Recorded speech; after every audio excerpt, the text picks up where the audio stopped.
Hello guys, তোমরা সবাই কেমন আছো? আশা করি ভালো আছো। আমিও খুব ভালো আছি।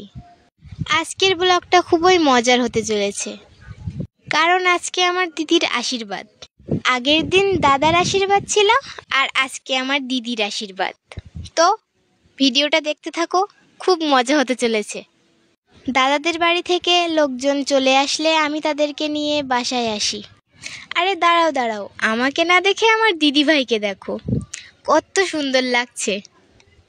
তো আশীর্বাদ শুরু হলে প্রথমেই দিদির শ্বশুরমশাই আশীর্বাদ করছিলেন, আর পাশে আমার ঠাকুমা বসে সব কিছু দেখিয়ে দিচ্ছিলেন কিভাবে কি করতে হবে সেগুলো। আর এদিকে আমি দেখো দাঁড়িয়ে দাঁড়িয়ে সব কিছু দেখছি। কি দেখছি বলো তো? আমার দিদিকে। কত সুন্দর লাগছে ওকে। দিদিকে আসলে তোমাদের কেমন লেগেছে কমেন্টে বলো কিন্তু। যাই হোক, একে একে অনেকেই আশীর্বাদ করছেন, তোমরা তো দেখতেই পারছো। আর এপাশে বসে বসে ক্যামেরাম্যান সবার ভিডিও করছে। শুধু ক্যামেরাম্যান না, আমিও আছি সাথে। আমি ভিডিও না করলে তোমাদেরকে কে দেখাবে বলো? আর এদিকে দেখো আমার স্বপ্না দিদি, ও সুন্দর করে সেজেছে। আর এদিকে আমার ঠাকুমাও দিদিকে আশীর্বাদ করছে। ঠাকুমার পাশে আমিও বসেছিলাম, তবে অনেকটা পরে। বসে বসে সব কিছু দেখছিলাম আর ভিডিও করছিলাম। ঠাকুমার আশীর্বাদ করা শেষ হলে আশীর্বাদ করতে এসেছিল আমার বড়দি। বড়দি তো এসেই কান্না শুরু করে দিয়েছে, আর ওর সাথে সাথে চম্পা দিদিও কান্না করছে। ও তো কান্না করতে করতেই আশীর্বাদ করছে। যাই হোক, আজকের দিনটা অনেকটা আনন্দে কেটেছে, আবার কষ্টও হয়েছে, তবে আনন্দটা একটু বেশিই হয়েছে। তোমাদের কি মনে হয়? আশীর্বাদ করা শেষ হলেই সবাই দিদিকে মিষ্টি খাওয়াচ্ছে, আর দিদিও সবাইকে মিষ্টি খাওয়াচ্ছে। আমি তো ভাবছিলাম আমি কখন যাব আশীর্বাদ করতে। এসব ভাবতে ভাবতেই আমার স্বপ্না দিদি আশীর্বাদ করতে এলো। ওরাও একটু কান্নাকাটি করেছে। তারপর দাদা আসলো আশীর্বাদ করতে।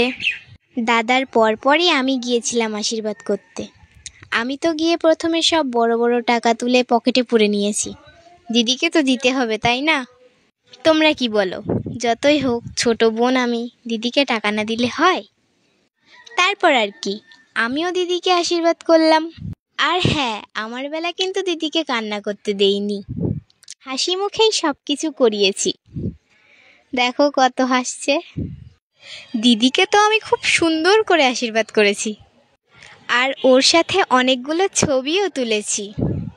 মিষ্টি খাওয়ানোর সময় দুইজন দুইজনের গালে ধরে রেখে ছবি তুলেছি।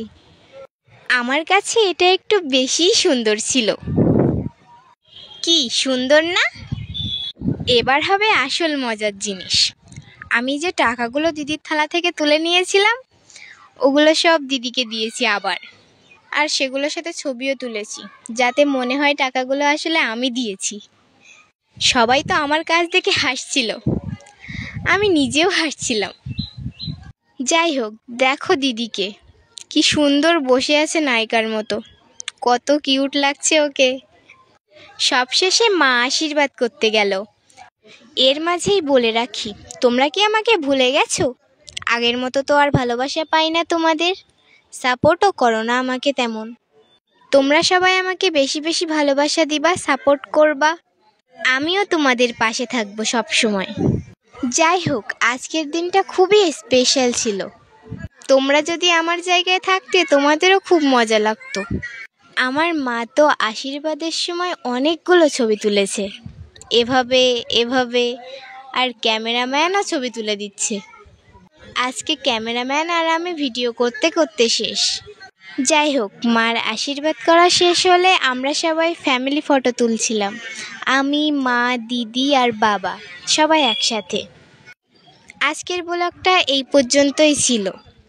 টাটা বন্ধুরা। আর তোমরা কে কে নেক্সট পার্ট দেখতে চাও কমেন্টে বলো।